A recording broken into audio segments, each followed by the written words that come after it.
গুরুজনদের সশ্রদ্ধ প্রণতি এবং ছোটদের প্রাণভরা ভালোবাসা জানিয়ে আমি আমার বক্তব্য শুরু করি।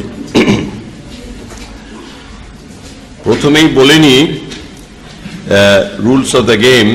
তোমাদের আশা করি যদি কারোর কাছে সেলফোন থাকে তাহলে সেলফোনটা সাইলেন্ট মোডে রাখাই ভালো, অথবা বন্ধ করে দিলে আরো ভালো।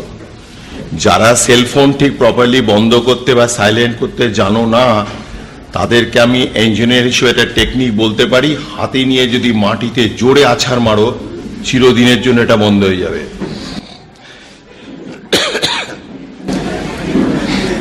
দ্বিতীয় কথা হলো, যেহেতু আমাদের এই সেমিনারের গাড়িটা একটু লেট রান করছে, তাই আমার উপরে একটা আমি নিজেই দায়িত্ব নিয়েছি যাতে কিছুটা সময় মেকআপ করে দিতে পারি। সকালবেলা থেকে খুব সিরিয়াসলি আলোচনা হয়ে আসছে। আমরা জানো যে আমি গতবার যখন প্রফেসর বিশ্বাস আমাকে আমন্ত্রণ করেছিলেন, আমি জিজ্ঞেস করেছিলাম আমার টার্গেট অডিয়েন্স কে, যারা স্কলার এসেছেন, সাধু সন্ন্যাসী না স্টুডেন্টস। উনি অনেকক্ষণ চুপ করে থেকে ছিলেন। আমি ভাবলাম টেলিফোনটা কেটে গেছে, আমি বলছি হ্যালো, উনি বললেন হ্যাঁ হ্যালো ভাবছি করে। উনি বলেছিলেন যে ছাত্র ছাত্রীটা হচ্ছে টার্গেট অডিয়েন্স। তোমাদের গত বছর মনে থাকবে, সুধী ব্যক্তিরা যারা রয়েছেন আজকের আমার এই সেশনটাতে আমি ধরে নেব তারা থেকেও নেই। সুতরাং আমার ভাষাগুলি একটুখানি তোমাদের জেনারেশনের সঙ্গে যে আমি সুপরিচিত সেটা হবে, গুরুজনরা নিজ গুণে এটাকে ক্ষমা করবেন। প্রফেসর অরূপ চ্যাটার্জি এইমাত্র চলে যেতে হবে তাকে, তা আমি বলেছি স্যার শুরু করে দিয়ে যান। তো হঠাৎ একটু পরেই দেখবে অরূপবাবু উঠে বেরিয়ে গেল, তার মানে আমি খুব খারাপ বক্তৃতা দিচ্ছি বা উনি বিরক্ত হয়ে বেরোচ্ছেন তা নয়, উনি বলেছেন আরম্ভটা করে দিয়ে বেরোচ্ছি। এবং তোমরাও বলতে পারো, তোমাদের মধ্যেও যাদের এরকম অবস্থা হবে তারাও আরম্ভ করে দিয়ে তোমরাও ওই পেছনের দরজা দিয়ে আস্তে আস্তে বেরিয়ে যেতে পারো। এখানে বসে থেকে গোলমাল করো না।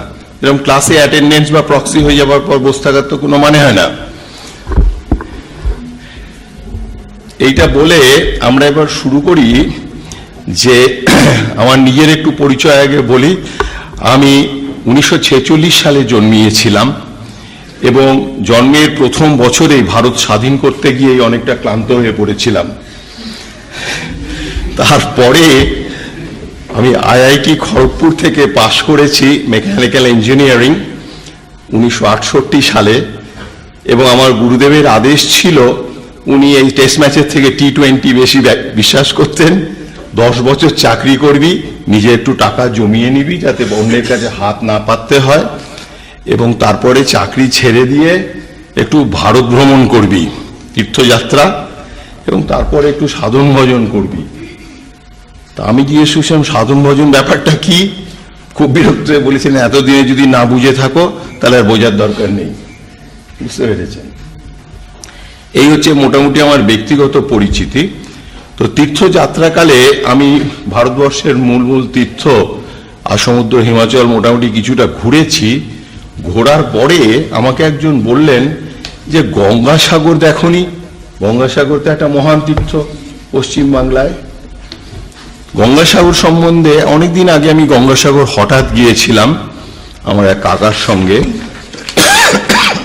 গঙ্গাসাগর সম্বন্ধে একটা কথা আছে, তোমরা জানো, সব তীর্থ বারবার, গঙ্গাসাগর একবার।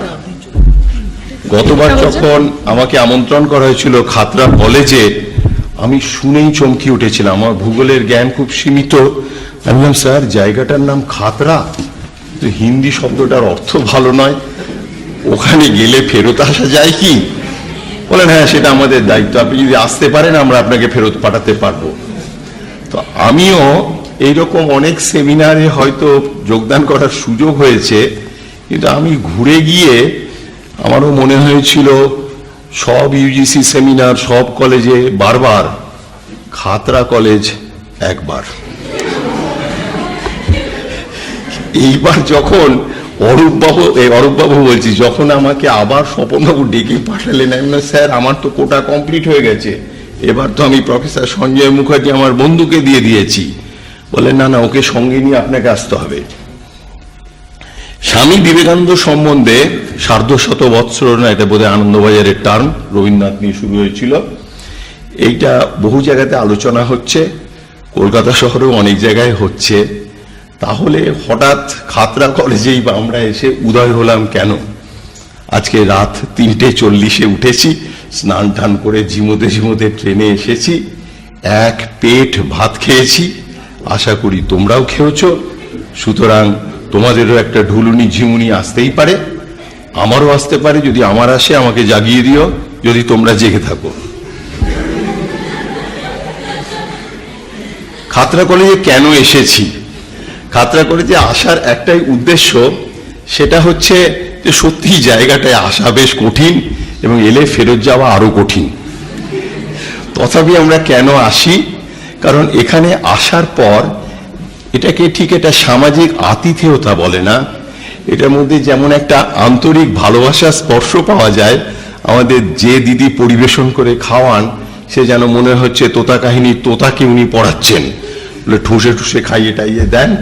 তো এই যে একটা প্রাণের পরশ এখানে সে পাওয়া যায়, এই যে একটা ভালোবাসার ছোঁয়া পাওয়া যায়, সেইটা কিন্তু শত অসুবিধা থাকতেও আমাদের এখানে আকর্ষণ করে।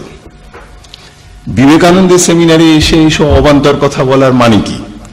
স্বামী বিবেকানন্দ যখন বিশ্ব জয় করে ফেরত এসেছেন, গুরু ভাইদের নিয়ে বসেছেন এবং সকলের সঙ্গে বেশ জপি আড্ডা পড়েছেন, এখানে এই করেছি ওখানে ওই করেছি, করতে করতে উনি একবার বললেন যে একমাত্র প্রেমের শক্তিতে আমি বিশ্ব জয় করেছি।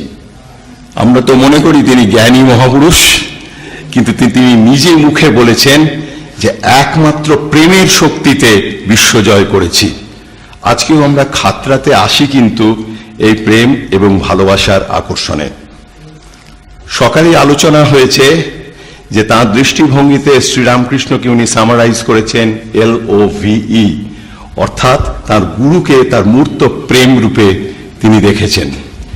এই হচ্ছে বিবেকানন্দের যে শতমুখী প্রতিভা, সেই প্রতিভার মধ্যে আমার মনে হয়েছে এই ভালোবাসাটাই আমরা বিবেকানন্দের গেরুয়া দেখি, তার হেয়ার স্টাইল দেখি, তার বাগ্মিতা দেখি, কিন্তু এই সমস্ত মোড়কগুলো যদি ছাড়িয়ে দেওয়া যায়, তার বুদ্ধির দীপ্তি দেখি, তার মেধা দেখি, কিন্তু এই সমস্ত গুণ পেঁয়াজের খোলসের মতো ছাড়িয়ে দিলে একটা জ্বলন্ত মানুষের হৃদয় যেটা ভালোবাসায় পরিপূর্ণ। আমার কাছে সেই বিবেকানন্দটাই নমস্য, সেটাই উপাস্য। এরপরে একটু বিবেকানন্দের ব্যক্তিগত জীবনটা আমি ছুঁয়ে যেতে চাইব, যেটা সম্বন্ধে তোমরা অনেকেই হয়তো সুপরিচিত। স্বামী বিবেকানন্দের পিতার নাম বিশ্বনাথ দত্ত, পেশায় অ্যাটর্নি, যেমন রোজগার যত্র আয় তত্র ব্যয়, সঞ্চয় বিশেষ কিছু করতে পারেন না। মা ভুবনেশ্বরী দেবী। পর পর তাদের 5টা মেয়ে হলো, কিন্তু তারা আশা ছাড়লেন না। নিশিদিন ভরসা রাখিস, দত্ত বংশের প্রদীপ জ্বলবেই করে বিবেকানন্দ জন্মালেন 6ষ্ঠ এবং প্রথম পুত্র সন্তান হিসেবে। সে গল্পটা সকলের জানা আছে। তো এইরকম যদি একটা কাপল, যার পর পর 5খানা মেয়ে হয়ে যাবার পর তারা তাও সচেষ্ট রয়েছেন, তাহলে তাদের বংশে যখন একটা ছেলে জন্মায়, তখন ন্যাচারালি একটা আনন্দ বা তার একটা উৎসাহ, এবং সেই ছেলেকে একটু বেশি ভালোবাসা দেওয়াই হয়। তারপর 5টা দিদি আছে, দিদি, মা এবং অন্যান্য সবাই মিলেমিশে ছেলেটা বড় করার সময় যে একটু আবদার আহ্লাদ বেশি দেওয়াই হবে, এটা খুব স্বাভাবিক। এবং বাঙালির ছেলেকে বেশি আদর আবদার দিলে একটু তার 12টা বেজে যেতেই পারে, এটাও আমার মনে হয় স্বাভাবিক। শিমলেপাড়ার ছেলে আস্তে আস্তে বড় হচ্ছে। পরবর্তী জীবনটাকে যদি কেটে বাদ দেওয়া যায়, এক কথায়, আমাকে কেউ তোমরা ভুল বুঝো না, একেবারে পাড়ার মস্তান বলতে যা বলা হয়, বা মস্তানদের লিডার, সেই হিসেবেই ওনার লিডারশিপ কোয়ালিটিটা এমার্জ করছে। উনি ছেলে পিলে নিয়ে দঙ্গল করেন, খেলেন, ধুলেন, যা খুশি করে বেড়ান, নানান প্রবলেম সলভ করে বেড়ান। এই আমাদের পাড়ার আজকালকার ছেলেরাও অনেকে আছে, এটা সব করেন টরেন। তাই আমি প্রথমে বিবেকানন্দের প্রচুর গুণাবলীর কথা আলোচনা হয়েছে, তোমরা যারা জানো কিনা জানি না, জগন্নাথ যখন রথযাত্রা করে মাসির বাড়িতে যান, তখন প্রথম জগন্নাথের এক শ্রেণী আছেন পান্ডা, তারা জগন্নাথকে নিজের আত্মীয় মনে করেন। আত্মীয় মনে করেন বলে তাদের প্রথম কাজ হচ্ছে জগন্নাথের তারা স্তবস্তুতি করেন না। কি করেন জানা আছে? অশ্লীল ভাষায় খিস্তি খেউট করেন। কেন করেন?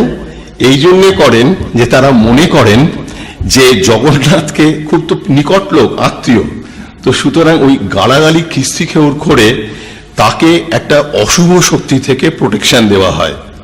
ঠিক আমাদের মায়েরা ছোটদের বাচ্চাদের যেমন সাজিয়ে গুছিয়ে বেশ চাঁদ মুখটাতে পট করে একটা কাজলের টিপ পরিয়ে দেন, মুখে কালি মাখিয়ে দেন, অথবা আমার মা মনে আছে বড় হবার পর আঙুলটা কামড়িয়ে দিতেন, যাত্রার সময় থুতু করে থুতু ফেলতেন না, ওরকম একটা করতেন যাতে নজর না লাগে।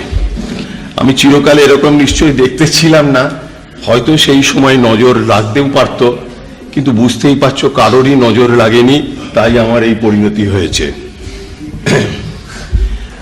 আমি অরূপবাবুকে জিজ্ঞেস করছিলাম, স্যার আপনি কি জানেন যে এককালে হিন্দু বিবাহ প্রথাতে অনেক সময় বরযাত্রীর সঙ্গে এই নরসুন্দর বা নাপিত আসতেন। এই নাপিতরা এসে বর এবং সেই পরিমণ্ডলে প্রচন্ড গালাগালি দিয়ে কবিতা আবৃত্তি করতেন, সে একেবারে অশ্রাব্য।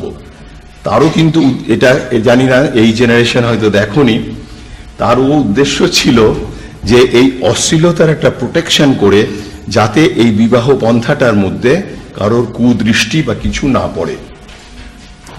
আমিও স্বামী বিবেকানন্দ আলোচনার বিষয়ে আপন বোধে আমি স্বামীজি সম্বন্ধেও সেই রকম একটা কতগুলো গালিগালাজ দেব, সেটাকে তোমরা ভুল বুঝো না। 6 নম্বর ছেলে, বড় ছেলে, স্কটিশ চার্চ কলেজ থেকে বিএ পাশ করলেন, লতে ভর্তি হলেন, প্রায় কোর্স কমপ্লিট করলেন, পরীক্ষা দিলেন না, একটা সিট নষ্ট করলেন। তারপরে প্রায় বোধহয় 21 বছর বয়স এরকম সময় বাবা হঠাৎ মরে গেলেন। বাড়ির বড় ছেলে শত চেষ্টা করেও একটা চাকরি জোগাড় করতে পারলেন না। এটাকে ডিভাইন প্লে, ডিভাইন গেম, এসব নানানভাবে ভক্তরা করতে পারে, কিন্তু একটা সাধারণ বুদ্ধি সম্পন্ন আমাদের যেটা মনে হয় দ্যাট উনি একটা জব নিজের জন্য জোগাড় করতে পারেননি। আজকেও তোমরা যারা এখানে পড়াশোনা করছো বা নিউ জেনারেশন, তারা বিভিন্ন বিষয় পড়েও তোমাদেরও একটা চাকরি খোঁজার তাগিদ থাকতেই পারে। চাকরি জোগাড় করাটা যদি খুব কঠিন হয়ে পড়ে, তাহলে তখন তোমরা মনে করে নিও যে তোমরাও কিন্তু বিবেকানন্দর পর্যায়ে পৌঁছে গেছো। শেষমেশ হাইকোর্টে একটা দলিল কপি করতেন এবং দিনান্তে 4 আনা পয়সা, তখন 4 আনা অবশ্য অনেক টাকা, সেইটা নিয়ে বাড়িতে ফিরতেন। বিধবা মা, বড় পরিবার, প্রচুর ঋণ রেখে গেছেন এবং প্রচুর পোষ্য তার বাবা ছিল, কিন্তু তথাপি তার সংসার নির্বাহ করাটা বেশ অসুবিধে হয়ে পড়েছিল। তার পার্সোনাল লাইফস্টাইল অ্যান্ড হ্যাবিট, যারা তার নিজের ভাই মহেন্দ্র দত্তের বই পড়েছ, সেই বইতে দেখবে যে সিমলেপাড়ার ছেলে, তার কথাবার্তায় অশ্রাব্য গালাগালি উনি প্রায় দিতেন, এবং সেটা তার গুরু ভাই ব্রহ্মানন্দ মহারাজ, তিনি একটা পার্টিকুলার যোগের স্তরে গিয়ে আর উপরে যেতে পারছেন না, তো তখন বিবেকানন্দ সেইখানে তাকে এমন অশ্রাব্য ভাষায় গালাগালি দিয়েছেন, সেটা রেকর্ডে আছে মহেন্দ্র দত্তের বইয়ে, যে কিছুক্ষণ পরে আর ওয়ার্ডে সেটা এক্সপ্রেস করা যায়নি, প্রকাশক সেখানে ডট ডট ডট দিয়েছেন, যারা নিজ গুণে বুঝে নেবেন এরপরে কি বলেছেন। জেনারেলি যখন বিছানায় শুতেন, মুখ দিয়ে সবসময় লালা পড়ত এবং সেই বিছানাটা সকালবেলা ওঠার পর ব্যবহারের অযোগ্য ছিল।